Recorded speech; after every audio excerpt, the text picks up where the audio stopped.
warahmatullahi wabarakatuh. Innal hamdalillah, segala puji bagi Allah Subhanahu wa taala. Nahmaduhu wa nasta'inuhu wa nastaghfiruh. Hanya kepadanya kita memuji, meminta pertolongan serta bertaubat dari dosa-dosa kita. Wa na'udzu billahi min syururi anfusina, dan hanya kepada Allah pula kita meminta agar dijauhkan dari keburukan-keburukan diri kita. Wa min sayyiati a'malina, dan dari dosa-dosa yang pernah kita lakukan. May yahdihillahu fala mudhillalah, barang siapa yang telah Allah berikan hidayah maka tidak akan pernah sesat selamanya. Wa may yudlilhu fala hadiyalah, dan barang siapa yang telah Allah sesatkan maka tidak akan mendapatkan petunjuk selamanya. Asyhadu an la ilaha illallah wahdahu la syarikalah, wa asyhadu anna Muhammadan abduhu wa rasuluh. Saya bersaksi tidak Tuhan yang berhak disembah kecuali Allah, dan Muhammad benar-benar hamba juga utusannya. Qala Allah Ta'ala, Allah mengingatkan dalam kitabnya, Ya ayyuhalladzina amanu taqullaha haqqa tuqatih wa la tamutunna illa wa antum muslimun. Hai sekalian orang-orang yang beriman, patuhlah dan tunduklah, sebenar-benar patuh dan tunduk kepada satu-satunya pencipta segala sesuatunya, yaitu Allah Subhanahu wa taala, dan janganlah kalian meninggal dunia kecuali dalam keadaan Islam. Di ayat yang kedua, qala Allah Ta'ala, Ya ayuhan nasu taqu rabbakumul ladzi khalaqakum min nafsin wahidah وخلق منها زوجها وبث منهما رجالا كثيرا ونساء واتقوا الله الذي تساءلون به والأرحام إن الله كان عليكم رقيبا. Hai sekalian manusia, sekali lagi bertakwalah, hanya patuh dan tunduklah kepada satu-satunya pencipta segala sesuatunya, yaitu Allah, yang telah menciptakan kalian dari jiwa yang satu, yaitu Adam alaihissalam, dan menciptakan dari jiwa yang satu istrinya Hawa alaihissalam, dan telah banyak memberikan keturunan laki-laki juga perempuan dari keduanya. Sekali lagi bertakwalah, hanya patuh dan tunduklah kepada Allah, dan jagalah hubungan silaturahim, sesungguhnya Allah senantiasa mengawasi kalian. Di ayat yang ketiga, qala Allah azza wa jalla, ya ayyuhalladzina amanu taqullaha wa qulu qawlan sadida yuslih lakum a'malakum wa yaghfir lakum dhunubakum wa may yuti'illaha wa rasulahu faqad faza fawzan 'azima. Hai sekalian manusia, hai sekalian orang-orang yang beriman, sekali lagi bertakwalah, hanya patuh dan tunduklah kepada Allah dan ucapkan kalimat yang benar. Niscaya Allah akan memperbaiki amalan perbuatan kalian, mengampuni dosa-dosa kalian. Barang siapa yang mentaati Allah dan Rasulnya, maka dia telah mendapatkan kemenangan yang besar. Amma ba'd, fa inna asdaqal hadithi kitabullah. Kita tahu sebaik-baik rujukan bagi umat Islam dalam seluruh lini kehidupan mereka, terutama dalam ibadah, yaitu Al-Quran, kitabullah. Wa khair hadyu Muhammadin sallallahu alaihi wasallam, dan sebaik-baik petunjuk setelah Al-Quran adalah petunjuk Nabi besar Muhammad sallallahu alaihi wasallam yang dikenal dengan As-Sunnah. Keduanya rujukan pertama umat Islam atau utama dalam segala lini kehidupan mereka, terutama dalam masalah ibadah. Wa syarrul umuri muhdatsatuha, dan seburuk-buruk ibadah yang tidak punya rujukan dari wahyu Allah, Al-Quran dan Sunnah. Fa inna kulla muhdatsin bid'ah. Semua perbuatan yang dianggap ibadah dan tidak punya rujukan wahyu dikenal dengan perbuatan baru dalam agama. Wa nabidatun dhalalah, dan perbuatan baru itu akan membawa pelakunya pada kekeliruan dan kesesatan. Wa dalam final dan akan membawa pelakunya ke dalam api neraka. Bapak Ibu sekalian, ikhwah akhwat rahimani rahimakumullah. Tentu yang paling pertama yang layak kita ucapkan adalah segala puji bagi Allah yang telah memudahkan kita untuk berkumpul di rumahnya ini, dan juga untuk menghadiri majelis ilmu, serta sebagaimana sudah saya bahasakan kepada teman-teman panitia, insya Allah saya usahakan dengan izin Allah setiap bulan kita lowongkan, setiap bulan akan ada tablik akbar khusus untuk membahas tentang kisah-kisah sahabat Nabi. Dan ini memang pertemuan pertama kita membahas tentang sahabat yang termulia, yaitu Abu Bakar radhiyallahu anhu. Ada beberapa alasan kenapa saya memilih tema sahabat ini. Yang pertama, saudaraku, banyak sekali umat Islam yang tidak tahu, bahkan tidak pernah mau tahu siapa saja orang-orang yang telah sukses sebelum mereka, baik dunia maupun akhirat. Yang mereka pikirkan adalah orang-orang yang masih hidup bersama mereka, yang dianggap belum berhasil sebenarnya. Mereka baru berhasil di poin-poin tertentu, di substansial kehidupan, belum semuanya, gitu kan. Tapi ada orang-orang yang telah mendahului kita dari orang-orang saleh terlebih dahulu. Mereka sukses dunia, kaya raya, seperti figur Abu Bakar nanti akan kita jelaskan. Dia seorang pedagang, kalau Anda mau bicara seorang pedagang, dan termasuk miliardernya Mekah. Beliau juga adalah seorang raja nantinya menjadi khalifah. Beliau seorang ayah yang sukses dan memiliki banyak anak serta 4 orang istri. Beliau juga radhiyallahu anhu yang memiliki banyak sekali kelebihan-kelebihan, termasuk tokoh masyarakat Mekah. Beliau adalah pejuang yang paling berani di medan perang. Beliau memiliki prinsip-prinsip hidup, gitu kan. Umur yang panjang sampai 63 tahun dan banyak sekali hal yang luar biasa dari kehidupan beliau sebagaimana akan kita tahu nanti. Dan akan banyak sekali kita akan ambil pelajaran dari kejadian-kejadian dari kehidupan beliau dan semoga Allah memberikan taufiknya untuk itu. Dan juga hal yang lain, saya akan bedah buku ikhwah dan akhwat sekalian. Bukunya adalah Ashabi Rasulullah sallallahu alaihi wasallam, ditulis oleh Syekh Mahmud Al-Misri.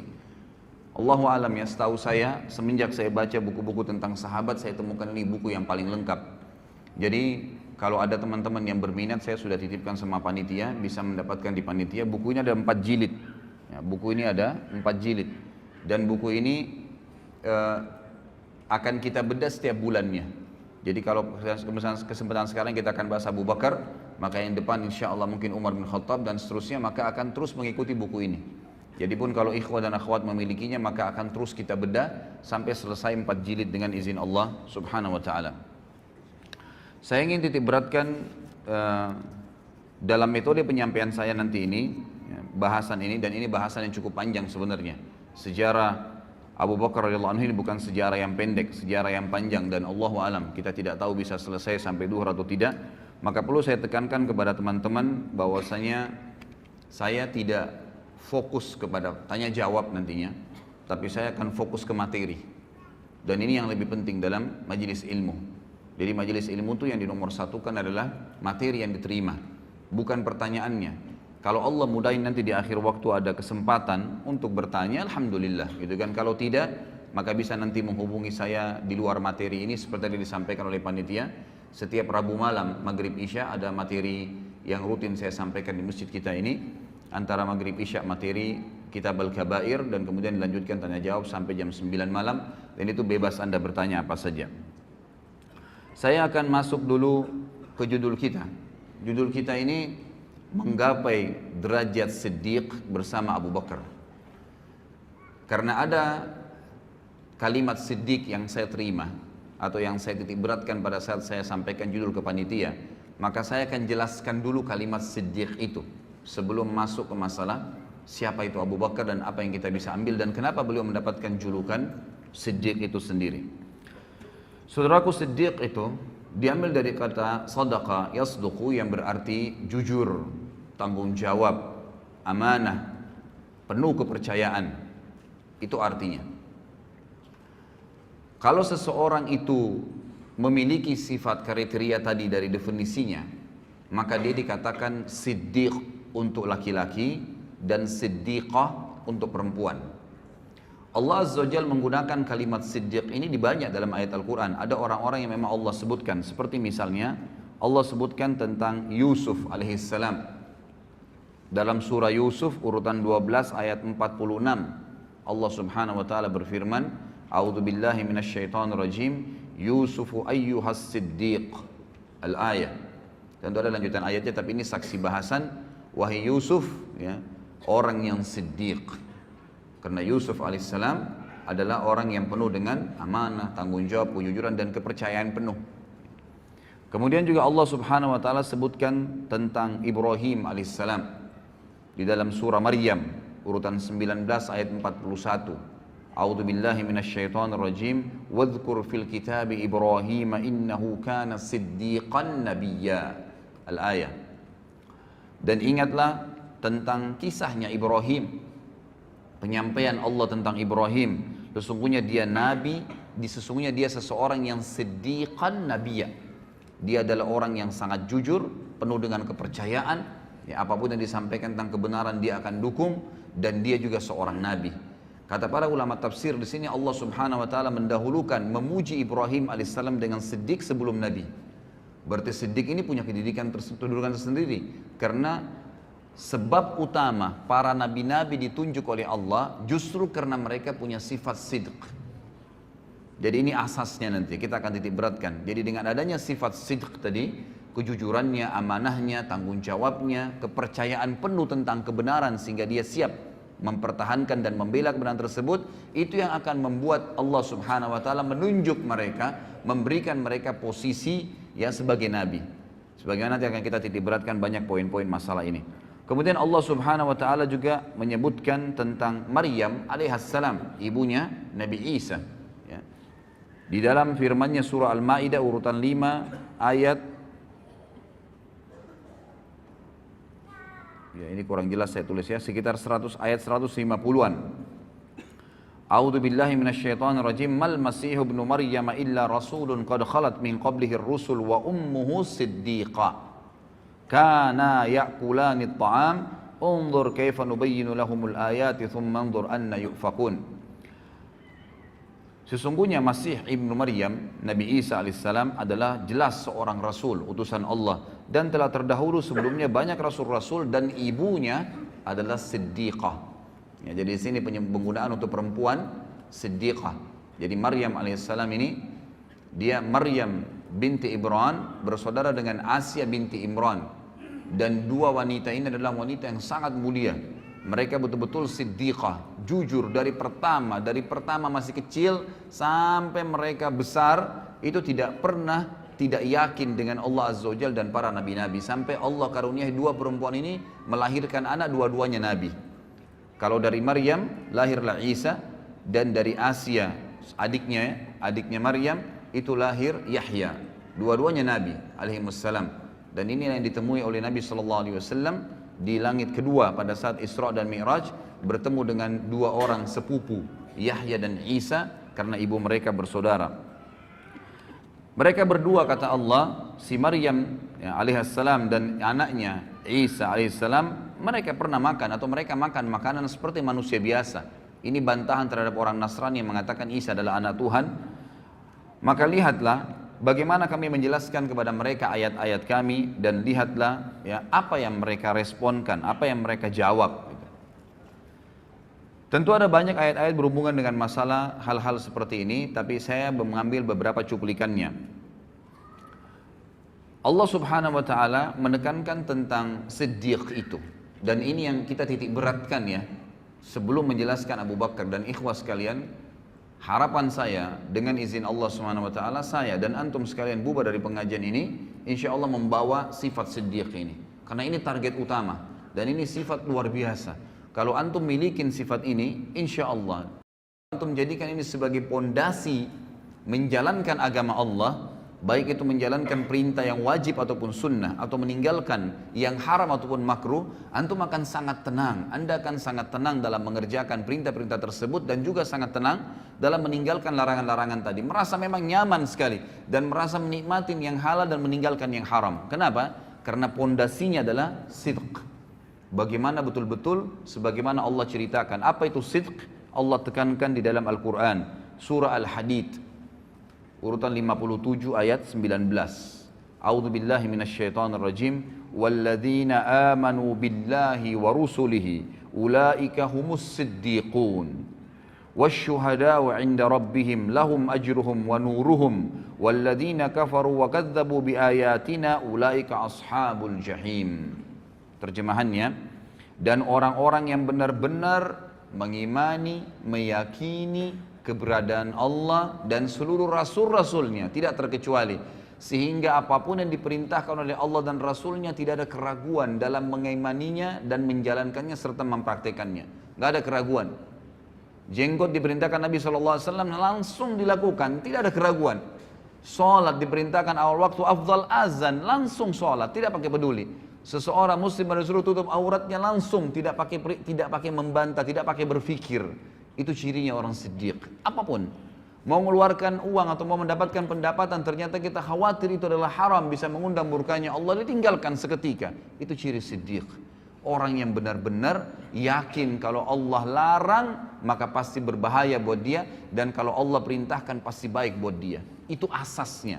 Kalau ini antum jadikan sebagai pondasi agama, itu luar biasa. Inilah derajat siddiq. Kata Allah, dan orang-orang yang telah mengimani Allah, yakin keberadaannya, dan mengamalkan semua apa yang Allah inginkan, serta mengimani seluruh Rasul, mengikuti mereka. Mereka lah orang-orang yang siddiq, dan juga yang dianggap jujur, dan tadi ya, penuh dengan kepercayaan. Dan juga mereka akan menjadi saksi-saksi di hadapan Tuhan mereka nanti, dan mereka akan mendapatkan cahaya yang sempurna, mereka akan mendapatkan pahala yang sempurna dan cahaya yang sempurna dari Tuhan mereka. Kata para ulama tafsir, cahaya ini adalah setiap orang melihatnya selalu merasa nyaman, selalu merasa dekat dengan Allah karena siddiqnya. Ya, jadi orang kalau siddiq itu, maka pada saat orang dekat dengannya selalu merasa dekat dengan Allah, selalu merasa dekat dengan surga, selalu berpikir akhirat, selalu menganggap remeh semua dunia dan kecil apapun yang berhubungan dengan kemaksiatan kepada Allah Subhanahu wa taala. Dan sungguhnya orang-orang yang kafir sebaliknya, kafir kepada Allah dan Rasul-Rasul serta membohongkan ayat-ayat. Gak ada surga, gak ada itu alam barzah. Siapa yang bilang orang kalau ibadah itu dapat pahala banyak, sekian gunung, sekian ini dan seterusnya? Siapa yang bilang orang kalau kena maksiat itu lalu dihukum oleh Allah? Subhanallah, saya kemarin tabligh akbar di Makassar. Saya ngisi tema tentang kenalilah Tuhanmu kau akan bahagia. Pada saat saya jelaskan ikhwas sekalian, itu ayat atau hadis Nabi SAW tentang penciptaan langit, 7 lapis langit dan sampai Sidratul Muntaha, bagaimana besarnya Allah Azza wa Jalla, bagaimana besarnya singgasana. Itu ada yang bertanya, ya, mengatakan, dari mana Anda mengetahui bahwasanya langit itu seperti itu tadi yang diceritakan, dan bagaimana bisa Anda mengetahui ada Sidratul Muntaha, kemudian ada arsy-Nya Allah dan Allah itu ada? Apakah Anda pernah ke sana? Begitu pertanyaannya. Luar biasa ini. Lalu saya bilang, yang dari tadi saya jelaskan 2 jam ini tentang Allah Azza wa Jalla ada, Nabi SAW yang sampaikan, ayat-ayat Al-Quran. Apakah Anda masih bertanya lagi, saya apakah pernah ke sana melihatnya? Sama saja dia mengatakan, saya tidak percaya, gitu kan? Ya kalau Anda nggak percaya silahkan. Ini orang jelas lawannya siddiq tadi. Sidq itu apapun yang disampaikan oleh Allah dan Rasulnya, apapun, tidak mungkin kita ragu, nggak boleh ragu. Sebagaimana nanti kita akan ambil dari pelajaran Abu Bakar radhiyallahu anhu yang luar biasa dalam, memang orang nomor 1 dalam orang yang mendapatkan gelar siddiq dari umat Muhammad sallallahu alaihi wasallam. Kata Allah, dan orang-orang yang kafir tidak meyakini dan membohongi ayat-ayat kami, maka merekalah penghuni api neraka. Sebaliknya, tambahan juga ikhwah dan akhwat sekalian rahimani rahimakumullah, bahwasanya orang yang mencapai tingkat siddiq ini adalah orang-orang nanti akan diberikan surga tertinggi di akhirat nanti. Sebagaimana Allah Subhanahu wa taala menjelaskan dalam surah An-Nisa urutan 4 ayat 69. A'udzu billahi minasyaitonir rajim. Wa may yuti'illaha war-rasul fa ulaika ma'al ladzina an'ama Allahu 'alaihim minan nabiyyin was-siddiqin wasyuhada'i was-salihin wa hasuna ulaika rafiqa. Yang kurang lebih artinya, barang siapa yang mentaati Allah dan Rasulnya, semua yang Allah katakan dibenarkan, diamalkan, dipastikan tidak ada yang benar kecuali itu, dan juga diperintahkan oleh Rasulnya Muhammad SAW dipastikan benar, dan dia bangga dengan penampilan Islamnya, dengan makanan Islamnya, minuman Islamnya, ekonomi Islamnya, dengan politik Islamnya, semua dibenarkan, maka mereka lah orang-orang yang mendapatkan nikmat. Allah berikan nikmat dan Allah gabungkan mereka bersama dengan para nabi-nabi. Dan kata para ulama tafsir, nabi-nabi memiliki tempat di Firdaus, surga Firdausil A'la yang tertinggi. Lalu Allah SWT sebutkan, ya, selain nabi-nabi yang akan mencapai dari itu adalah orang yang datang setelah nabi, minan nabiyyin langsung was-siddiqin, dan orang yang membenarkan semua dan yakin serta bangga dengan itu. Memang kita bangga. Dan ini memang ikhwas sekalian, saya pilih tema ini luar biasa, saya dapatkan krisis kebanggaan muslimin sekarang terhadap agama mereka. Kita lihat seorang muslim tidak ada bedanya dengan orang kafir dari sisi pakaiannya, dari sisi cara bicaranya, tata bicaranya, makanan, jenis makanannya, usahanya. Berapa banyak orang subhanallah tidak bisa dibedain dari penampilannya antara muslimah dengan non muslim, muslim dengan muslimah. Padahal kalau kita datangkan seseorang Nasrani, laki-laki, kita berikan kepada dia kopi atau baju koko atau sebuah simbol Islam misalnya, pakaiannya. Kemudian kita datangkan seorang Nasrani laki-laki yang lain, lalu tanya dia agama apa orang itu, spontan dia akan mengatakan Muslim karena ada simbolnya. Kalau orang siddiq, dia yakin bahwasanya pakaian ini yang Allah katakan walibasut taqwa dzalika khair, ini pakaian yang ada simat, ada contoh, ada ciri ketakwaan adalah yang paling baik. Orang tahu, oh ini orang dekat dengan Allah. Dan saya yakin subhanallah, orang kalau menggunakan baju koko dengan kopiah, kalaupun ada perempuan nakal, ya, yang biasa mengganggu laki-laki, dia tidak akan berani mengganggu orang itu karena pakaiannya. Lalu kenapa kita lari dari pakaian itu? Gitu kan? Kita malah tidak bangga. Berapa banyak orang subhanallah muslimin ya, atau kita datangkan misalnya perempuan Nasraniyah ya, suruh pakai jilbab 5 menit saja, panggil Nasraniyah perempuan yang lain, tanya orang itu agama apa, maka dia akan mengatakan itu muslimah, ada simbol. Tapi syaitan menghiasi sebagian orang yang tidak punya sifat siddiqah, nggak ada sifat siddiqnya ini dalam dirinya, maka syaitan mengatakan untuk apa kau pakai jilbab, maka tidak ada bedanya antara dia dengan wanita kafirah, sama saja. Cuplikan yang selalu dilihat, didengar oleh kupingnya, ditatap oleh matanya, semuanya berbau orang-orang non-muslim. Film-filmnya semua Hollywood, Bollywood, dan yang semua berhubungan dengan tontonan terhadap aurat, lagu-lagu yang menjauhkan dia dari Al-Quran, semuanya jauh, semuanya jauh. Cerita-cerita kosong, balas dendam, narkoba, mencuri istrinya orang lain, dan beragam macam hal, perselingkuhan dan seterusnya. Ini yang menjadi simbol di rumah orang-orang Islam sekarang. Tidak ada pengajian, tidak ada tilawah Al-Quran. Lalu kemudian mereka mau mengkhayal anaknya hafal Quran. Dari mana ikhwah dan akhwat sekalian? Dia sendiri gak pernah sentuh Al-Quran, gak pernah dengar ceramah di rumah. Antum berapa kali saya jelaskan dalam pengajian saya ikhwah. Ini masih kronologis semua ya. Saya bilang, kalau saya pribadi, kadang-kadang sehari di Jakarta, saya bukan membanggakan diri, cuma berbagi ya. Pada saat saya punya pengajian 4 hari, 4 kali jadwal sehari. Dari pagi kadang-kadang sampai malam ikhwah. Dari pengajian saya isi 2 jam, kemudian pulang menuju ke pengajian yang kedua. Di mobil itu sejam atau setengah jam, atau bahkan 45 menit, atau kadang-kadang sampai 2 jam jaraknya. Itu saya dengarkan lagi ceramah, baik ceramah saya, baik tilawah Al-Quran, baik ceramah asatidzah, teman-teman da'i-da'i, atau saya dengarkan para masyayikh yang dari Saudi dalam bahasa Arab. Jadi saya tidak ada selah, tidak ada selang waktu di mana saya kosong gitu di mobil, atau saya lagi berzikir kepada Allah Subhanahu wa taala. Saya coba lakukan. Kemudian saya isi pengajian 2 jam lagi. Jedah lagi antara pengajian kedua dan ketiga juga saya dengarkan lagi ceramah. Itu luar biasa. Api iman dalam hati itu terus berkobar ikhwah. Kadang-kadang antum dari pengajian seperti ini keluar dari masjid, setan akan bisikin, tadi kan sudah pengajian, sekarang hiburannya musik. Dibisikin sama dia, antum iyahkan, begitu lemah, tidak sidq. Yakin ikhwas sekalian, kalau antum yakin di majlis ilmu bisa menambah iman, bisa mengingatkan kita kepada Allah Azza wa Jal, bisa membuat kita rindu dengan akhirat, bisa tahu tentang surga, bisa tahu tentang neraka dan kita khawatir tentang neraka tersebut, lalu kenapa tidak sepanjang hidup kita seharian itu diisi dengan hal tersebut? Sayangnya rumah-rumah umat Islam sekarang ada Al-Quran itu kalau ada kematian, malah sebenarnya tidak ada Al-Quran dalam sunnah Nabi SAW dibaca pada saat kematian. Sebaliknya mereka lakukan hal tersebut. Dalam masalah ekonomi, riba, ya, gharar, semuanya, kezaliman, manipulasi yang dilarang oleh Nabi SAW, dilarang oleh agama, tapi dilakukan. Alasannya apa boleh buat Ustaz? Nggak ada jalan lain. Lalu antum depan Allah Azza wa Jalla juga akan katakan itu pada hari kiamat, pada saat dihisab, nggak ada jalan lain. Lepaskan diri dari situ. Ya, harus yakin dengan janji Allah Subhanahu wa taala. Ini akan kita titik beratkan 2 jam ke depan ikhwah, bagaimana memunculkan sifat siddiq dalam hati kita dan mempelajari dari orang yang nomor 1 dalam sifat siddiq, Abu Bakar radhiyallahu anhu, yang luar biasa dalam masalah seperti ini. Apapun yang Allah dan Rasulnya katakan tidak ada keraguan, pasti benar, dan itu menjadi simbol kehidupannya. Langsung, tidak ada keraguan dalam masalah itu.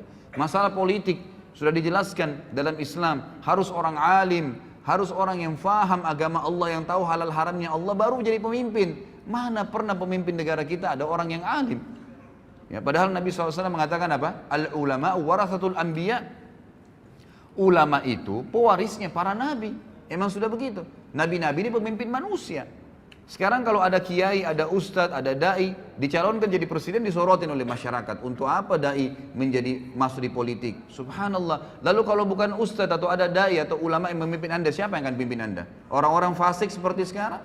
Yang membiarkan tempat kemaksiatan terbuka, pelanggaran-pelanggaran agama Allah dilakukan, riba merajalela mencekik lehernya umat-umat Islam, anak-anak muslimah dan muslim kita yang akhirnya terbengkalai, dipaksanya ini dan dipaksakan itu, dan seterusnya, gitu kan? Maka ini keliru sekali. Bukankah Nabi SAW datang ke Madinah lalu menjadi pemimpin pada saat beliau datang dan beliau menobatkan diri menjadi raja sekalian Nabi di Madinah karena beliau adalah seorang yang paling alim, tahu halal haramnya Allah? Bukankah Nabi SAW wasiatkan Abu Bakar radhiyallahu anhu penggantinya setelah beliau adalah orang yang paling alimnya sahabat, paling tahu halal haramnya Allah? Bukankah Abu Bakar menulis wasiat pada saat mau meninggal mengatakan, aku meninggalkan wasiat yang manusia yang paling bertakwa sama Allah dan paling paham halal halalnya Allah adalah Umar bin Khattab? Bukankah Umar bin Khattab lalu menunjuk Uthman bin Affan Bukankah Uthman dan masyarakat Madinah akhirnya menunjuk, ya, masyarakat Madinah menunjuk Ali setelah itu karena dianggap orang yang paling alim setelah Uthman dan seterusnya. Kita lihat bagaimana Khulafaur Rasyidin menunjukkan adalah ulama. Ya. Apa kata Nabi SAW dalam hadis sahih riwayat Al-Hakim? Sayati umara'u sufaha. Akan datang nanti sepeninggalku adalah pemimpin-pemimpin yang sangat sufaha. Sufaha itu jamak daripada safih. Dan orang Arab ini ikhwah menyebutkan kata-kata safih itu kalau bodohnya super bodoh. Namanya. Kalau jahal itu artinya bodoh masih ada pinternya. Tapi kalau safih itu artinya bodoh yang tidak ada di tahu apa-apa. Orang yang tidak tahu, tidak ada informasi apapun dengan dia. Maka apa kata Nabi SAW, akan datang pemimpin-pemimpin yang sufaha, yang bodohnya luar biasa. Kenapa Nabi SAW katakan bodoh? Beliau lanjutkan hadis yang mengatakan, umara'u la yahtaduna bihaddi wa la yastannuna bisunnati. Pemimpin-pemimpin yang tidak akan pernah mengambil petunjuk dariku. Enggak mau nunjuk petunjuk Nabi Muhammad SAW. Tidak mau tahu halal haramnya Nabi SAW. Nabi SAW ya seorang Nabi Muslim, ya sudahlah. Saya juga Muslim, tapi enggak hubungnya dengan politik saya. Subhanallah. Ya. Lalu siapa yang Anda jadikan patokan? Belanda, Inggris, negara-negara barat, orang-orang kafir yang kufur kepada Allah Subhanahu wa taala. Lahirlah sistem demokrasi yang akhirnya siapa yang paling banyak suaranya, siapa yang paling kuat, ya. Orang masanya maka dia yang menang walaupun dia bodoh. Subhanallah khalik, gitu kan. Ini luar biasa karena kita jahilnya, kita tidak tahu tentang apa yang diajarkan Nabi SAW dan kita tidak sidq, kita tidak mempercayai itu. Seakan-akan ragu, benar nggak Islam nih? Benar nggak Islam itu bisa ngatur politik? Padahal 1345 tahun kita memimpin dunia. Bagaimana Anda masih ragu dengan masalah itu? Lalu kata Nabi SAW, wa yastannuna bisunnati, dan tidak pernah ngikutin sunnah-sunnahku. Kita lihat sekarang negara-negara Islam. Jadi kacau balau, jadi gampang semuanya diobrak-abrik, jadi gampang naik pemimpin, ya tidak ada opsi lagi. Ini atau itu, dua-duanya nggak baik, dua-duanya begini. Karena Anda tidak kembali kepada sistem yang sebenarnya. Allah Azza wa Jalla sudah tuntunkan di dalam kitabnya. Jadi kata Allah Subhanahu wa Ta'ala, dan orang-orang yang mentaati Allah dan Rasulnya dalam segala lini ikhwah. Al-Quran dan Sunnah di atas segalanya. Allah dan Rasulnya di atas segalanya. Di atas politik, di atas ekonomi, di atas rumah tangga, di atas jabatan, di atas pendapatan, di atas segala-galanya. Itu baru dikatakan orang itu sidq. Orang yang benar-benar yakin dan percaya penuh terhadap apa yang Allah dan Rasulnya turunkan. Barang siapa yang mentaati Allah dan Rasulnya, maka mereka lah yang akan bersama diberikan nikmat kepada Nabi-Nabi dan orang-orang yang siddiq, orang-orang yang terpercaya tadi, dan syuhada, orang yang mati syahid, wassalihin, dan orang-orang yang saleh, wa hasuna ulaika rafiqa, dan mereka lah sebaik-baik orang, ya, sebaik-baik orang. Baik ikhwas sekalian, sebelum masuk ke Abu Bakar juga, saya menemukan ada tema yang menarik dari buku ini. Sebelum jauh membahas masalah Abu Bakar radhiyallahu anhu, di sini ada disebutkan di buku ini. Nanti kalau Anda memiliki buku ini atau antum memiliki buku ini, ada poin yang saya kemarin sempat terlintas membaca sepintas gitu. Lalu saya temukan memang ini poin yang tidak boleh luput dalam materi seperti sekarang kita ini. Ikhwah sekalian, demi Allah ikhwah, saya bersumpah di atas podium ini. Kita ini umat yang terbaik. Umat Islam, umat yang terbaik. Kita memiliki syariat yang paling sempurna dari Allah dan Rasulnya Muhammad SAW. Tidak boleh ragu dengan masalah itu. Kita tidak perlu agama lain. Kita tidak perlu dengan siapapun. Orang lain menjadikan umat Islam sebagai kiblat, iya. Tapi jangan kita yang berkiblat dengan mereka. Karena mereka berkiblat pada hal-hal yang melanggar dan kufur kepada Allah pencipta langit dan bumi. Sementara kita ini di bawah tuntunan pencipta langit dan bumi. Bagaimana bisa seorang muslim ragu? Dan ikhwah sekalian, kita akan bacakan dalil bagaimana umat Muhammad SAW adalah umat yang terbaik. Dan kita adalah umat memang yang mestinya memimpin dunia. Memang sudah begitu. Jadi tidak boleh ragu dengan masalah itu. Dengarkan ikhwah. Kata Allah Subhanahu wa Ta'ala di dalam Al-Quran, surah Al-Imran ayat 110. Kalau pegang buku ini bisa lihat halaman masih awal-awal ya, halaman 41. A'udzu billahi minasyaitonir rajim. Bismillahirrahmanirrahim. Kuntum khaira ummatin ukhrijat lin-nasi ta'muruna bil ma'rufi wa tanhauna 'anil munkari wa tu'minuna billah. Al-ayah. Kalian umat Islam, umat Muhammad SAW adalah sebaik-baik umat yang telah dilahirkan untuk siapa? Untuk manusia akhir zaman, untuk seluruh manusia dari zaman Adam alaihissalam sampai hari kiamat. Kalian adalah sebaik-baik umat, artinya kalian pemimpinnya, kalian yang harus jadi patokan, kalian harus jadi panduan, kalian yang menjadi contoh bagi orang lain. Dan kalian, sifat kalian adalah kalian selalu menyeru kepada yang ma'ruf. Apa yang Allah perintahin, selalu kalian bilang, nggak bisa tuh karena Allah larang, bisa tuh karena Allah yang bolehkan, selalu begitu. Rasulullah contohkan, Rasulullah nggak contohkan, itu sifatnya umat Islam. Menyeru kepada yang ma'ruf artinya yang Allah dan Rasulnya perintahkan. Wa tanhauna 'anil munkar, dan kalian melarang kemungkaran yang Allah dan Rasulnya larang. Hanya itu patokannya. Wa tu'minuna billah, dan kalian meyakini sepenuhnya tentang keberadaan Tuhan Allah Subhanahu wa taala. Kemudian juga disebutkan di dalam surah Al-Baqarah ayat 143. Kelebihan yang kedua umat Islam adalah kata Allah Subhanahu wa taala, a'udzubillahi minasyaitonir rajim, wa kadzalika ja'alnakum ummatan wasatan litakunu syuhada'a 'alan nasi wa yakuna ar-rasulu 'alaikum syahida. Dan demikian pula kami menjadikan kamu hai umat Islam umat pertengahan. Tidak ada sesuatu yang berat sekali, tidak ada juga yang ringan sekali, di tengah-tengah. Sementara umat sebelum kita punya hal-hal yang berat. Kalau antum belum tahu, umat Nabi Musa alaihissalam itu kalau mereka berbuat dosa besar, taubatnya bukan kayak kita.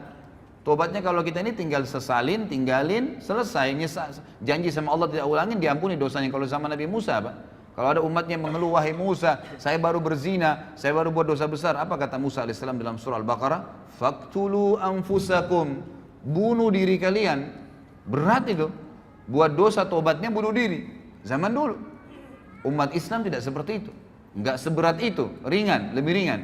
Tidak juga terlalu menggampang-gampangkan permasalahan. Lalu dikatakan, agar kalian menjadi saksi atas perbuatan manusia dan agar Rasul Muhammad menjadi saksi atas perbuatan kalian. Di dalam hadis yang sahih diriwayatkan oleh Imam Bukhari dan juga dalam kitab Tafsir, ada sebuah hadis yang mulia dari Abu Sa'id Al-Khudri radhiyallahu anhu bahwasanya Nabi SAW bersabda, ini yang pegang buku di halaman 43 ya. Yud'a Nuhun yaumal qiyamah fayaqulu labbaika wa sa'daika ya rabbi fayaqulu hal ballagta ayyir risala fayaqulu na'am fayuqalu li ummatihi hal ballagakum fayaquluna ma atana min nadhir fayaqulu man yashhadu laka fayaqulu Muhammadun wa ummatuhu fayashhaduna annahu qad ballag wa yakunu ar-rasulu 'alaikum syahida fadzalika qawluhu jalla dzikruhu wa kadzalika ja'alnakum ummatan wasatan litakunu syuhada'a 'alan nasi wa yakuna ar-rasulu 'alaikum syahida. Pada hari kiamat nanti Nuh alaihissalam akan dipanggil oleh Allah, lalu dia menjawab, aku menjawab panggilanmu wahai Rabbku, aku penuhi panggilanmu. Allah bertanya, apakah engkau sudah menyampaikan risalah yang telah aku wajibkan terhadapmu? Nabi Nuh mengatakan, benar. Selama 950 tahun Nabi Nuh alaihissalam mendakwai kaumnya. Lalu umat Nabi Nuh ditanya oleh Allah, apakah Nuh sudah menyampaikan kepada kalian? Kata para ulama hadis, mereka sudah lihat neraka pada saat itu. Takut masuk neraka, apa jawaban mereka? Mereka menjawab, tidak ada seorang pun pembawa peringatan yang datang kepada kami. Artinya Nuh nggak benar nih. Nggak pernah Nuh dampingin kepada kami. 950 tahun didakwai oleh Nabi Nuh alaihissalam. Allah bertanya kepada Nuh untuk menjelaskan posisi umat Muhammad SAW dan juga mendirikan hujjah ya, agar umat Nabi Nuh tidak bisa lagi mengelak.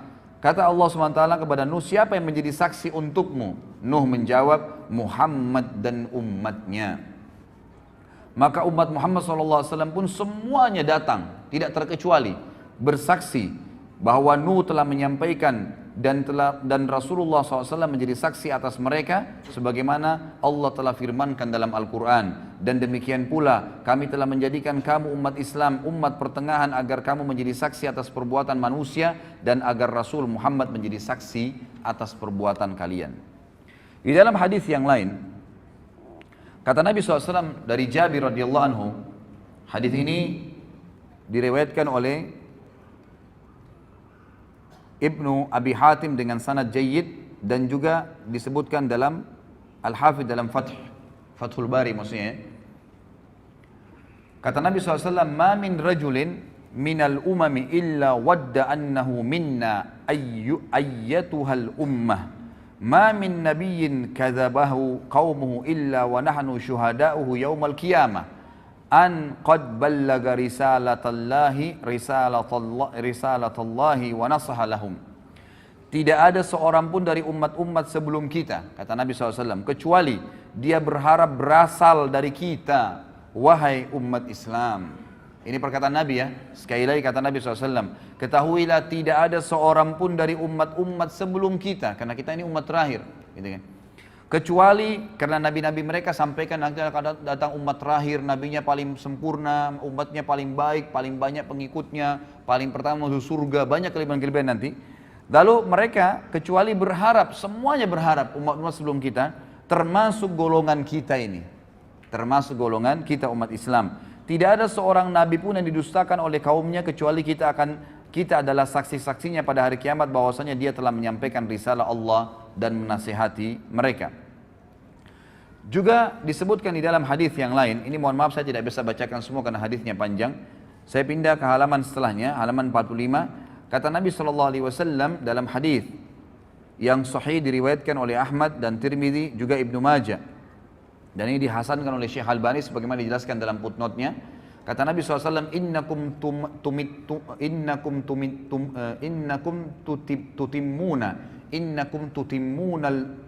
tutimmuna sab'ina ummah antum khairuha wa akramuha 'ala Allah. Sesungguhnya kalian akan melengkapi 70 umat. Ya, kata para ulama hadis maksudnya adalah ada 70 kelompok umat yang besar nanti pada hari kiamat. Dan kalian adalah yang melengkapi yang paling banyak di antara 70 umat itu. Kalian adalah yang terbaik dan termulia bagi Allah. Di dalam hadis yang lain diriwayatkan oleh Ahmad dan Tirmidzi dari Anas dan Syekh Albani mengatakan untuk mensahihkan hadis ini, kata Nabi SAW, mathalu ummati mathalul matar la yudra awwaluhu khairun am akhiruh. Umatku ibaratnya hujan, tidak diketahui mana yang paling baik, apakah yang pertama atau yang terakhirnya. Maksudnya apa? Semuanya baik. Umat Islam ini semuanya baik. Selama mereka amalkan agamanya, maka mereka adalah yang terbaik. Tidak ada bedanya antara satu dengan yang lainnya. Juga kata Nabi SAW di dalam hadis yang sahih riwayat Abu Daud, Tabarani dan juga Hakim, Nabi SAW bersabda, ummati hadhihi ummatun marhumatun laysa 'alaiha 'adzabun fil akhirah innama 'adzabuha fid dunyal fitan wazzalazilu wal qatlu wal balaya. Umatku ini adalah umat satu-satunya yang dikasihani oleh Allah, tidak ada azab atas mereka di akhirat. Maksudnya orang-orang ya yang umat Islam ini umumnya kata ulama hadis sebelum mereka meninggal itu diberikan kesempatan untuk bertaubat, selalu diingatkan oleh Allah Subhanahu wa taala. Jadi betul-betul orang yang masuk ke neraka nanti dari umat Islam ini umat-umat yang betul-betul menyimpang, benar-benar tidak mau bertaubat, tidak mau kembali ke jalan Allah Subhanahu wa taala. Akan tetapi azabnya akan datang di dunia dalam bentuk fitnah-fitnah, gempa bumi, pembunuhan, mungkin mereka dibunuh oleh orang-orang lain, dan wabah penyakit. Kemudian di dalam hadis yang lain juga diriwayatkan Imam Muslim dari Abu Musa al-Asy'ari bahwasanya Nabi SAW bersabda, Inna Allah azza wa jal idza arada rahmata ummatin min ibadihi qabada nabiyyaha qablaha faja'alahu laha faratan wa salafan baina yadayha wa idza arada halakata ummatin azzabaha wa nabiyyuha hayyun fa ahlakaha wa huwa yanzuru fa aqarra ainahu bihalatiha hina kadzabuhu wa asaw amrah. Jika Allah azza wa jalla hendak merahmati suatu umat dari hamba-hambanya, niscaya dia mengambil atau mewafatkan nabinya sebelum mereka. Seperti Nabi Muhammad SAW wafat sebelum para sahabat umumnya, dia menjadikan nabi tersebut sebagai pendahulu di hadapan mereka sehingga bisa dicontohin. Jika Allah hendak membinasakan satu umat, niscaya dia Allah menyiksanya sebelum nabi mereka atau selama nabi mereka masih hidup. Allah membinasakan mereka sedangkan nabi mereka melihatnya. Seperti kasus Nabi Nuh, Nabi Lut, jadi dilihat. Dia membuatnya tenang dengan kebinasaan mereka manakala mereka mendustakan dan menyelisihi perintahnya. Kemudian juga kelebihan umat Muhammad SAW yang lain adalah hadis disebutkan oleh Ibnu Majah dan Baihaqi, disahihkan oleh Syekh Albani dari Abu Hurairah radhiyallahu anhu bahwasanya Nabi SAW bersabda, Inna Allah tajawaza li ummati amma tuwaswisu bihi suduruha atau suduruha ma lam ta'mal aw tatakallam bihi wa mastukriha alaih. Sesungguhnya Allah memaafkan umatku apa yang terbersit dalam hati mereka selama mereka belum melakukannya. Jadi kalau kita lagi sholat, kemudian ada bisikan-bisikan riya, bisikan apa saja, selama kita belum iyakan, maka tidak terhitung batal, gitu kan? Sebab semua ibadah pasti ada terlintas bisikan setan ya. Kita mau sedekah, tuh orang puji, itu orang ini. Kita lagi sholat tuh, indahkan ada teman di sebelah kamu, kamu dipuji. Kita lagi berdoa seperti itu. Selama kita nggak iyakan, maka tidak ada masalah.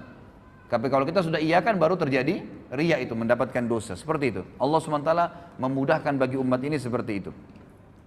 Jadi Allah Subhanahu Wa Taala memaafkan umatku apa yang terbersih dalam hati mereka, maksudnya digoda oleh syaitan selama mereka belum melakukannya atau mengucapkannya, dan apa yang mereka dipaksa atasnya. Kalau dipaksa lakukan satu perbuatan, kalau tidak dia akan dibunuh. Seperti kasus Ammar ibn Yasir, ya radhiyallahu anhu, pada saat ayahnya dan ibunya Ammar dan Sumayyah dibunuh oleh Abu Jahal, maka Ammar masih kecil, umurnya 7 tahun, 8 tahun. Ketakutan, disiksa sama Abu Jahal. Abu Jahal bilang, saya akan siksa kamu, saya tidak bunuh langsung. Sampai habis semua kulitmu, sampai kamu kesakitan luar biasa dan kamu mati tersiksa. Kalau kau tidak kufur kepada Muhammad.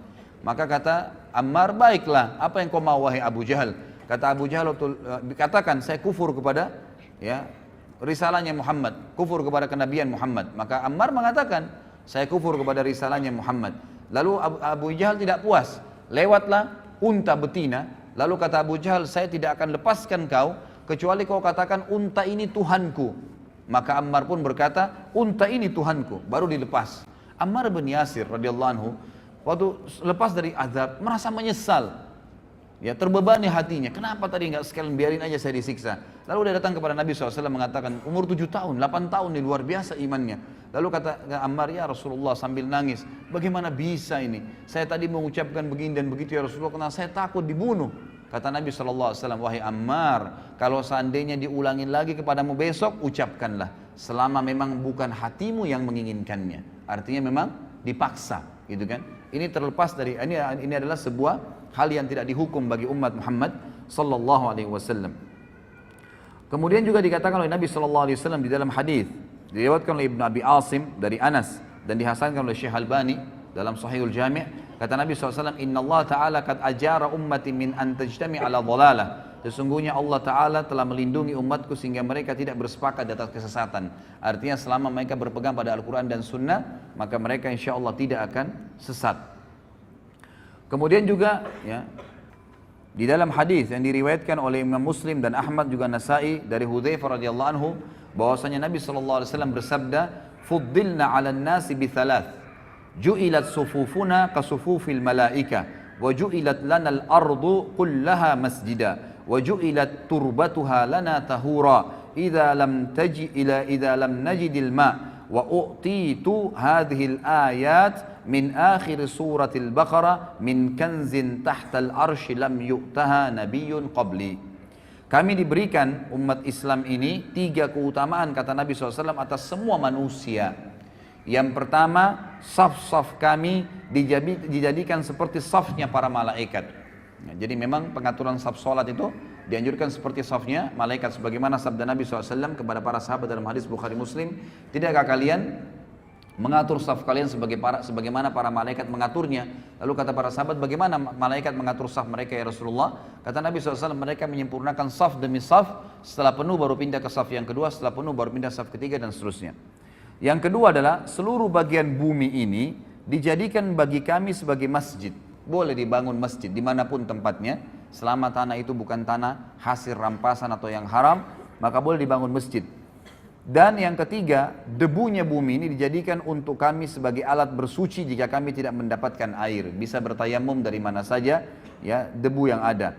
Dan diturunkan kepadaku ayat-ayat ini dari akhir surah Al-Baqarah, ya, dari perbendaharaan di bawah arsy-Nya Allah yang tidak diberikan kepada seorang nabi sebelumku.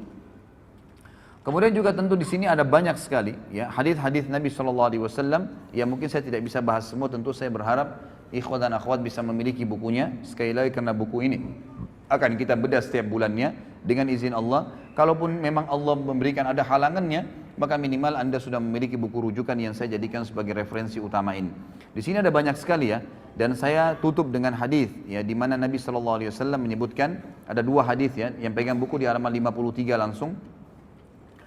Kata Nabi SAW di dalam hadis diriwayatkan oleh Ahmad dari Abu Bakar radhiyallahu anhu dan disahihkan oleh Syekh Albani dalam Sahihul Jami', kata Nabi SAW, "U'titu sab'ina alfan min ummati yadkhuluna al-jannata bighairi hisab, wujuhuhum kal qamari lailatal badr wa qulubuhum ala qalbi rajulin wahid. Fastazattu Rabbi azza wa jal fazadani ma'a kulli wahidin sab'ina alfa." Ini kemuliaan yang luar biasa. Aku diberikan 70.000 dari umatku yang masuk surga tanpa hisab. Wajah mereka seperti rembulan di malam purnama dan hati mereka di atas hati satu orang, artinya semuanya sama imannya. Aku lalu meminta tambahan kepada Rabbku, maka dia Rabbku memberiku tambahan, setiap satu orang dari 70.000 itu ditambahkan 70.000 orang yang lain, sehingga masing-masing mereka bisa membawa 70.000. Jadi 70.000 kali 70.000, dan ini tidak ada bagi umat-umat sebelum kita. Ini luar biasa sekali Allah SWT berikan kepada kita. Kemudian dikatakan juga di dalam hadis yang lain,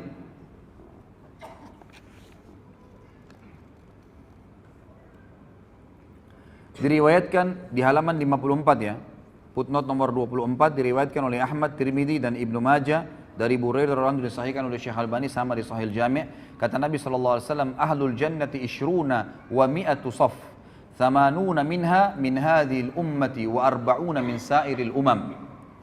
Penduduk surga itu sebanyak 120 saf nanti jumlahnya, ya 120 saf. 80 darinya itu adalah dari umat ini.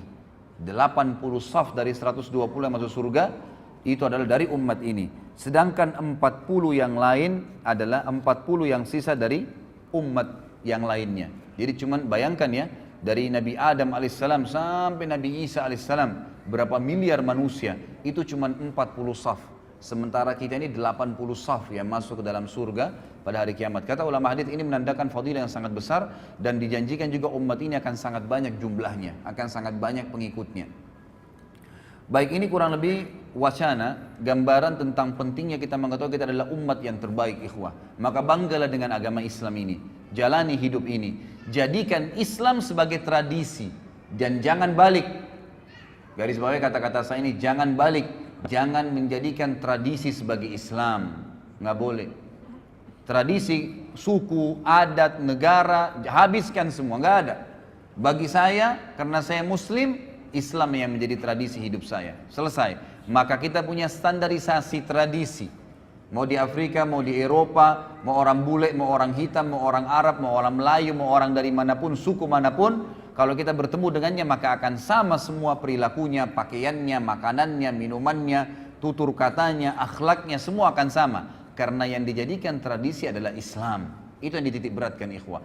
Tidak usah lagi berpatokan dengan agama lain. Tidak usah berpatokan dan menjadikan idola orang-orang non-muslim. Kembalilah kepada orang-orang muslim. Dan kita akan lihat nanti figur pertama yang luar biasa pada hari ini. Kemudian saya kerucutkan bahasan juga sebelum Abu Bakar radhiyallahu anhu. Saya akan sebutkan, ikhwah, di antara umat Islam ini ada lagi orang-orang yang terbaiknya. Jadi tadi kita umat yang terbaik, ada juga di kalangan umat Islam ini orang-orang yang terbaik. Itulah para sahabat ridwanullahi alaihim, sahabat Nabi sallallahu alaihi wasallam, sahabat-sahabat Nabi sallallahu alaihi wasallam yang Allah SWT telah memberikan julukan mereka radhiyallahu anhum wa radu'an. Inilah imam-imam kita. Mereka lah ya panutan-panutan kita, idola-idola kita. Di buku ini ada lebih dari sekian puluh sahabat yang disebutkan, dan satu orang saja, ikhwan dan akhwat sekalian, kalau kita jadikan sebagai rujukan hidup kita, idola kita, sudah cukup untuk selamat dunia akhirat. Bagaimana kalau kita jadikan semuanya puluhan orang ini sebagai idola kita? Cukup mereka, tidak perlu lagi pasang anak-anak muda, wahai anak-anak muslim, pasang poster-poster pemain bola di kamar anda. Untuk apa? Apa yang mau dibanggakan dengan mereka? Dengan keterampilan mereka main bola? Masuk surga ke dengan main bola ini? Bukan berarti tidak boleh main bola ya, olahraga boleh dalam Islam. Tapi sampai pada tingkat anak-anak kita menghafal nama-nama pemain bola dan tidak tahu nama sahabat Nabi. Siapa yang sudah dijamin masuk surga? Siapa yang sudah berjuang dan sebenarnya? Gitu kan? Ini hal-hal yang harus kita sadari dan kita fahamin. Maka kita harus kembali kepada para sahabat. Jadikan mereka sebagai idola-idola kita. Karena bukan mustahil, ikhwah dan akhwat sekalian, sahabat-sahabat terutama 10 yang jamin masuk surga ini, sampai beritanya kepada kita, ya, sampai sekarang seperti yang akan kita bahas nanti ini, itu bukan mustahil, ya, bukan cuma sebuah kisah dongeng yang diceritakan. Tapi kata para ulama, agar kita bisa mencontohin Abu Bakar, Umar, Uthman, Ali, Talha, Zubair, Abdurrahman ibn Auf, hafal nama-nama mereka, kisah-kisah mereka, tahu kehidupan mereka sehari-hari. Maka dengan begitu ya, kita akan bersama-sama dengan mereka di surga. Bukan mustahil, karena kita menciplak saja kehidupan mereka. Itulah yang diinginkan oleh Allah Azza wa Jal melalui sejarah-sejarah mereka yang tetap Allah kekalkan, gitu kan. Dan subhanallah, syaitan-syaitan ingin menyesatkan manusia dengan mencaci maki, mengkafirkan para sahabat ridwanullah alaihim yang telah Allah pilih mereka. Nanti kita akan baca sebentar lagi fadilah dan keutamaan para sahabat. Sehingga di sini ikhwas sekalian, kita tidak butuh lagi panutan siapapun kecuali mereka setelah Nabi Muhammad sallallahu alaihi wasallam. Yang pertama ikhwas sekalian, disebutkan dalam buku ini, Allah Subhanahu wa taala menurunkan banyak sekali Al-Qur'an. Coba buka halaman 59 yang pegang bukunya. Sekali lagi ikhwah dan akhwat, kalau ingin memiliki bukunya ada di depan sama panitia ya. Yang jelas kita membahas di sini jilid pertamanya. Surah Al-Ahzab halaman 59 ayat 23. A'udzubillahi minasyaitonirrajim. Allah SWT mengekalkan dalam Al-Quran, dibaca oleh setiap orang yang beriman tentang para sahabat. Ini ayat ini, satu ayat saja ini sudah cukup membantah orang-orang Syiah ini, yang betul-betul sampai berani mengkafirkan para sahabat. Apalagi figura yang kita bicara sebentar lagi tentang siapa dia. Kata Allah SWT, minal mu'minina rijalun sadaqu ma'ahadullaha alaih, faminhum man qadha nahbahu wa minhum man yantadir wa ma baddalu tabdila. Di antara orang-orang mukmin, maksudnya para sahabat. Ayat ini turun kepada para sahabat. Ada orang-orang yang menepati apa yang telah mereka janjikan kepada Allah. Maksudnya di sini ulama tafsir bilang mereka mati syahid. Mereka berusaha masuk medan perang supaya mati syahid, dan Allah berikan apa yang telah Allah janjikan. Dan ada di antara mereka yang gugur, dan ada pula di antara mereka yang masih menunggu ikut perang, belum mati, ikut perang yang kedua, terus begitu. Ya, karena yakin dengan apa yang Allah janjikan dengan mati syahid itu. Dan mereka sama sekali tidak mengubah janjinya, maksudnya tidak berubah, tidak murtad, tidak ragu, tidak bimbang. Kemudian dalam surah Al-Bayyinah ayat 8 Allah Subhanahu wa taala mengatakan radhiyallahu anhum wa radu an. Allah Subhanahu wa taala ridha kepada mereka dan mereka pun ridha kepada Allah. Mereka pun ridha kepada Allah. Kemudian dalam surah Al-Fath ayat 18 Allah terus memuji para sahabat. Ikhwas sekalian, kalau Allah sudah ridha kepada seseorang, Rabbul Alamin, Tuhan alam semesta, siapa lagi yang kita mau jadikan panutan selain mereka?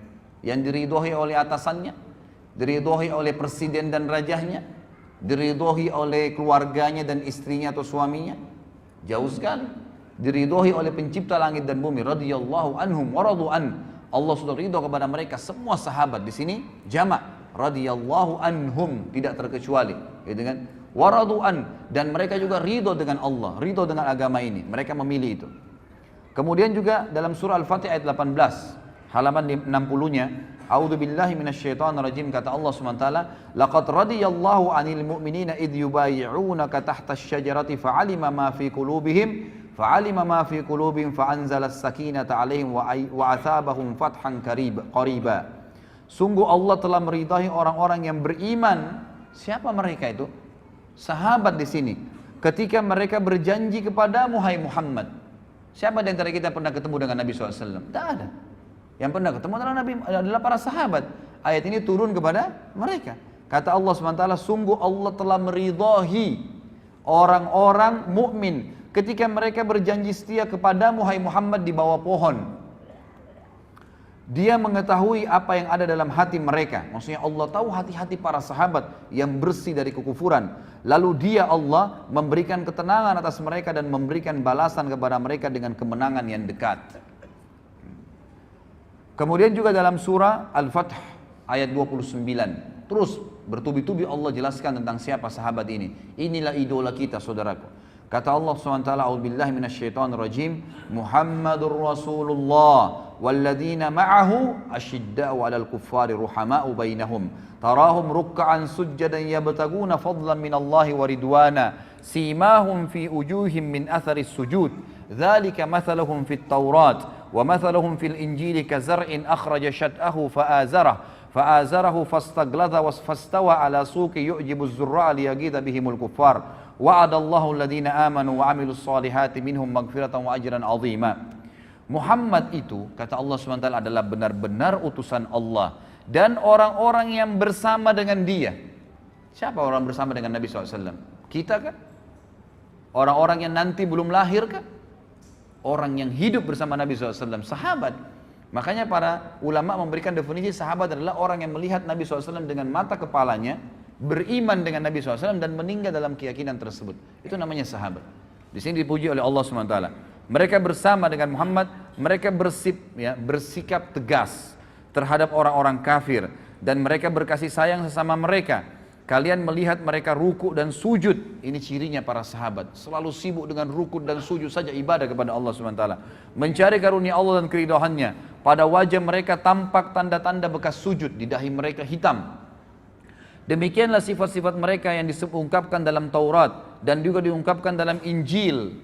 Jadi dalam Taurat dan Injil sudah disebutkan ciri-ciri para sahabat ridwanullahi alaihim. Jadi ini bukan orang-orang yang cuma sekedar dari umat kita saja, maksudnya hanya sekedar dari umat kita dan disebutkan dalam Al-Quran, tapi memang Allah pastikan Taurat, Injil sebelum mereka lahir sudah disebutkan siapa itu sahabat. Luar biasa nih kedudukan sahabat nih. Yaitu seperti benih yang mengeluarkan tunasnya. Kemudian tunas itu semakin kuat, lalu menjadi besar dan tegak lurus di atas batangnya. Tanaman itu menyenangkan hati penanam-penanamnya karena Allah hendak menjengkelkan hati orang-orang kafir. Dengan kekuatan orang-orang yang beriman, Allah menjanjikan kepada orang-orang yang beriman dan mengerjakan kebajikan di antara mereka, sahabat, gitu kan, ampunan dan pahala yang besar. Juga ayat yang lain, Allah SWT menyebutkan dalam surah Al-Hasyr, ayat 9 dan ayat 8 dan ayat 9. Ini semua tentang sahabat nih. Ya, kita bayangkan luar biasanya bagaimana Allah memuji sahabat dalam Al-Quran, dan luar biasanya bagaimana orang-orang Rafidah dan orang Syiah berani mengkafirkan para sahabat yang Allah menyebut mereka sebagai orang yang beriman.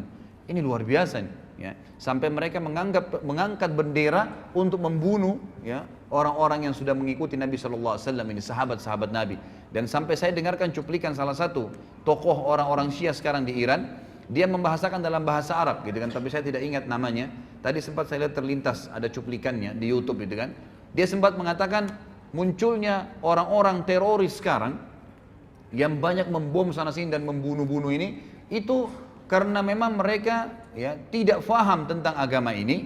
Kemudian mereka-mereka ini sebenarnya cuma substansial, cabang-cabang kecil dari induk-induk pemimpin-pemimpin mereka. Saya pikir yang mereka mau sebutkan ini ulama-ulama sunni yang sekarang. Ternyata mereka bilang apa? Kalimatnya dia bilang apa? Pimpinan-pimpinan mereka adalah Abu Bakar, Umar, Aisyah, sahabat.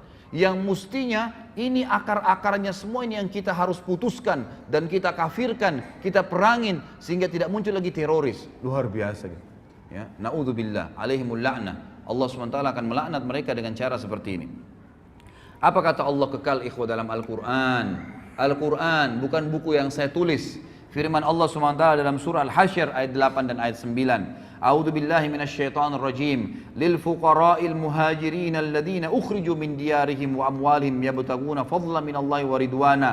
فضلا من الله ورضوانه وينصرون الله ورسوله أولئك هم الصادقون والذين تبوأوا الدار والإيمان من قبلهم يحبون من هاجر إليهم ولا يجدون في صدورهم حاجة مما أوتوا ويؤثرون على أنفسهم ولو كان بهم خصاصة ومن يوق شح نفسه فأولئك هم المفلحون. Harta rampasan perang itu untuk orang-orang fakir yang hijrah, yang terusil dari kampung halaman mereka dari Mekah. Siapa mereka? Sahabat Nabi. Dan meninggalkan harta bendahnya di Mekah demi mencari karunia Allah, dan mereka hijrah ke Madinah mencari keridhaan dan demi menolong agama Allah dan Rasulnya. Mereka itulah orang-orang yang benar dan orang-orang yang Ansar. Jadi dua-dua dipuji nih. Sahabat ada Muhajirin dan Ansar. Muhajirin dari orang-orang Mekah Allah puji. Mereka meninggalkan harta dan kota mereka, negeri mereka, hijrah untuk Allah dan Rasulnya. Dan orang-orang Ansar yang di Madinah yang menyambut mereka, sahabat-sahabat Nabi yang telah menempati kota Madinah. Siapa yang menempati kota Madinah di zaman Nabi SAW? Sahabat Nabi. Dan telah beriman sebelum kedatangan mereka, para muhajirin, kepada Nabi Muhammad SAW. Mereka mencintai orang-orang yang berhijrah ke tempat mereka. Dan mereka tidak menaruh keinginan dalam hati mereka terhadap apa yang diberikan kepada mereka, muhajirin. Maksudnya memberi balasan, memberikan bantuan kepada muhajirin, tidak berharap balasan. Itu sifat sahabat-sahabat Ansar. Meskipun mereka juga memerlukannya. Dan siapa dijaga diri dari kekikiran, berhitungan di jalan Allah, maka mereka itulah orang-orang yang beruntung. Mereka lah orang-orang yang beruntung. Kemudian surah At-Taubah ayat 88 sampai 89. Terus Allah sebutkan banyak ayat tentang sahabat nih. Sengaja saya angkat ayat-ayat ini dan saya bahas ikhwah dan akhwat sekalian rahimakumullah agar kita tahu nih, inilah idola-idola kita ini ahli-ahli surga dan sudah sukses di dunia juga di akhirat. Di dunia nanti akan kita lihat kisah Abu Bakar radhiyallahu anhu. Kata Allah SWT, Taubah 88-89, A'udzubillahi minasyaitonirrajim, lakinir rasul walladzina amanu ma'ah jahadu bi amwalihim wa anfusihim wa ulaika lahumul khairat wa ulaika humul muflihun. A'addallahu lahum jannatin tajri min tahtiha al-anharu khalidina fiha, dzalikal fawzul azim. Tetapi Rasul dan orang-orang yang beriman bersama dia, beriman kepada Nabi Muhammad sallallahu alaihi wasallam, sahabat, mereka berjihad dengan harta dan jiwa. Mereka itu memperoleh kebajikan. Mereka itulah orang-orang yang beruntung. Sahabat dipuji oleh Allah SWT. Allah telah menyediakan bagi mereka surga yang mengalir di bawahnya sungai-sungai. Mereka kekal di dalamnya. Itulah kemenangan yang agung. At-Taubah ayat 100. A'udzubillahi minasyaitonirrajim. Ayat setelahnya. Was-sabiqunal awwaluna minal muhajirin wal ansari walladzina ittaba'uhum bi ihsan. والذين اتبعوهم بإحسان رضي الله عنهم ورضوا عنه وعد لهم جنات تجري تحتها الأنهار خالدين فيها أبدا ذلك الفوز العظيم. Dan orang-orang yang terdahulu lagi yang pertama-tama masuk Islam dari golongan muhajirin dan ansar. Kata ulama tafsir, penyebutan Allah SWT muhajirin ansar memastikan tidak mungkin orang lagi mendustakan kalau ini turun kepada para sahabat ridwanullah alaihim, karena tidak ada orang yang berjulukan Muhajirin dan Ansar kecuali para sahabat Nabi. Dan orang-orang yang mengikuti mereka dengan baik setelah itu. Semua orang yang mengikuti para sahabat setelah meninggalnya sahabat dan Nabi SAW, Allah ridho kepada mereka. Dan mereka pun ridho kepada Allah. Allah menyediakan bagi mereka surga-surga yang mengalir di bawahnya sungai-sungai. Mereka kekal di dalamnya selama-lamanya. Itulah kemenangan yang agung.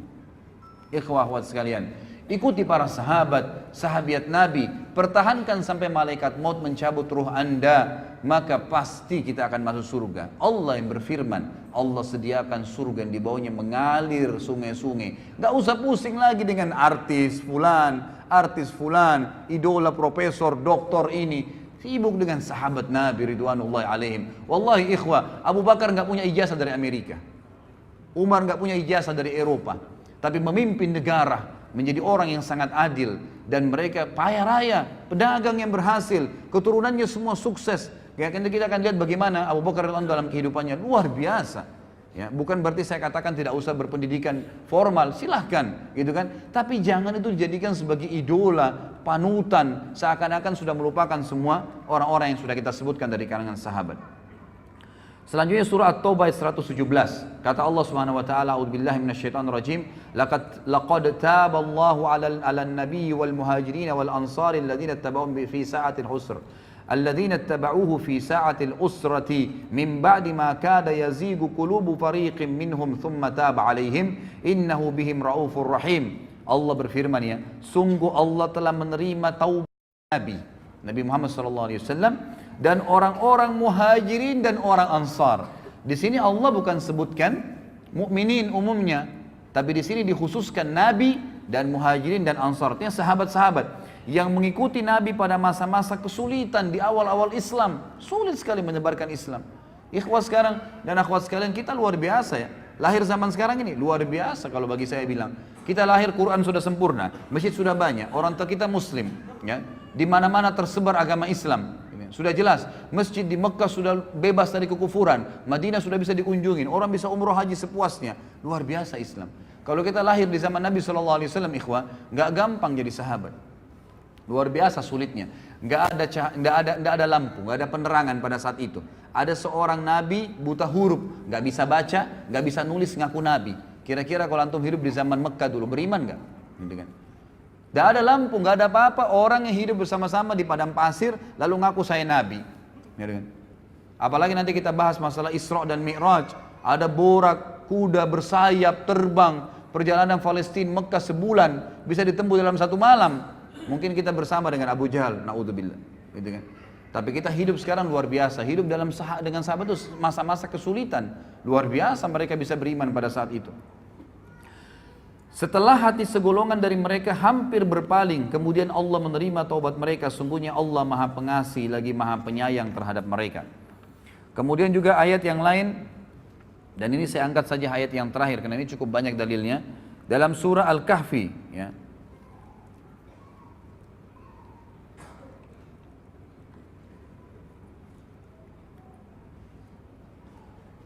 Baik, saya pilih ayat yang lain ya. Kita cari ayat yang kira-kira ayat Al-Imran terakhir ya. Al-Imran di halaman 65 ayat 172 174. A'udzu billahi minasyaitonir rajim. Alladzina istajabu lillahi war rasuli min ba'di ma asabahumul qarh lilladzina ahsanu minhum wattaqau ajrun 'adzim. Alladzina qala lahumun nasu innan nasa qad jama'u lakum fakhshawhum فزادهم إيمانا وقالوا حسبنا الله ونعم الوكيل فانقلبوا بنعمة من الله وفضل لم يمسسهم سوء واتبعوا رضوان الله والله ذو فضل عظيم. Orang-orang yang mentaati perintah Allah dan Rasul Muhammad SAW setelah mendapatkan luka dalam perang Uhud. Siapa yang hadir di perang Uhud? Kita kan? Para sahabat Nabi. Orang-orang yang berbuat kebajikan dan bertakwa di antara mereka, para sahabat, mendapatkan pahala yang besar, yaitu orang-orang yang mentaati Allah dan Rasulnya. Yang ketika ada orang-orang yang mengatakan kepada mereka di perang Uhud, orang-orang Quraisy telah mengumpulkan pasukan untuk menyerang kalian, karena itu takutlah kepada mereka. Apalagi berita Muhammad SAW telah terbunuh pada saat itu. Ternyata ucapan itu justru menambah kuat iman mereka, para sahabat. Dan mereka menjawab, cukuplah Allah menjadi penolong bagi kami dan dia sebaik-baik pelindung. Maka mereka kembali dengan nikmat dan karunia yang besar dari Allah. Mereka tidak ditimpa suatu bencana dan mereka mengikuti keridhaan Allah. Allah mempunyai karunia yang besar. Ini ayat-ayat ikhwah dan cukup banyak ayat-ayat yang lain, tapi kita suka sampai sini ayatnya. Saya akan angkat di sini perkataan Ibnu Mas'ud tentang para sahabat Nabi. Sahabat menceritakan tentang sahabat. Apa kata beliau? Di sini penulis mengatakan sungguh indah ucapan Ibnu Mas'ud radhiyallahu anhu tentang para sahabat Rasulullah sallallahu alaihi wasallam. Dia berkata, "Inna Allah nadhara fi qulubil ibadi fawajada qalba Muhammadin sallallahu alaihi wasallam khaira qulubil ibad. Fastafahu li nafsihi fabta'athahu bi risalati. Thumma nadhara fi qulubil ibadi ba'da qalbi Muhammadin fawajada qulubu ashabihi khaira qulubil ibad." فجعلهم وزراء نبيه يقاتلون على دينه فما رأى المسلمون حسنا فهو عند الله حسن وما رأوا سيئا فهو عند الله سيء. Perkataan yang luar biasa. Ibnu Mas'ud berkata, sesungguhnya Allah memperhatikan hati hamba-hambanya, maka dia Allah mendapati hati Muhammad sallallahu alaihi wasallam adalah hati yang terbaik, sehingga dia memilihnya untuk dirinya dan mengutusnya sebagai pembawa risalahnya. Kemudian Allah Azza wa Jalla melihat hati hamba-hambanya setelah hati Muhammad sallallahu alaihi wasallam, maka dia mendapati hati para sahabatnya adalah hati yang terbaik, sehingga dia menjadikan mereka sebagai pendukung-pendukung nabinya yang berperang di atas agamanya. Apa yang dipandang baik oleh para sahabat kaum muslimin pada saat itu, maka ia juga baik di mata Allah. Karena para sahabat, ya, dari perilaku-perilaku mereka, dari perkataan mereka, dari pertanyaan mereka kepada Nabi SAW, maka turunlah ayat membenarkan perilaku mereka. Dan apa yang dipandang buruk oleh kaum muslimin sahabat pada saat itu, maka ia juga buruk dipandang oleh Allah Subhanahu wa taala.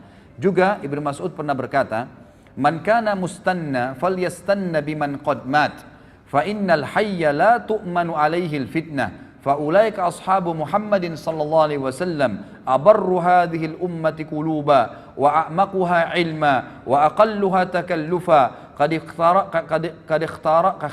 قد اختار الله تعالى لصحبة نبيه صلى الله عليه وسلم وإقامة دينه فاعرفوا لهم حقهم وتمسكوا بهديهم فإنهم على الحج المستقيم.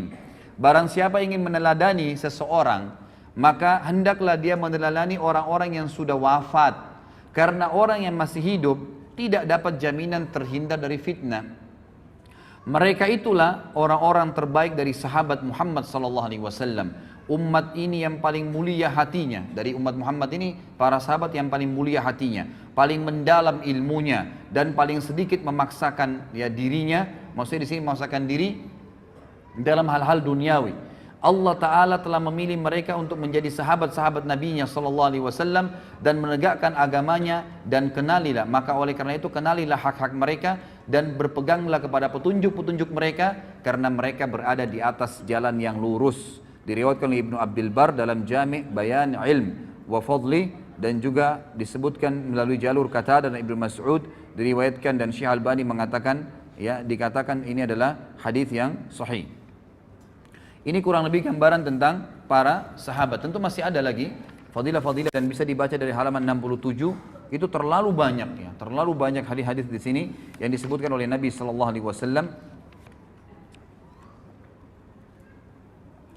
Saya akan angkat, mohon maaf, ada satu lagi hadis di sini di halaman 70, ya, di mana Nabi sallallahu alaihi wasallam bersabda tentang para sahabat beliau. Tentu ini banyak dalil yang belum saya baca, ya, karena melihat waktu saja.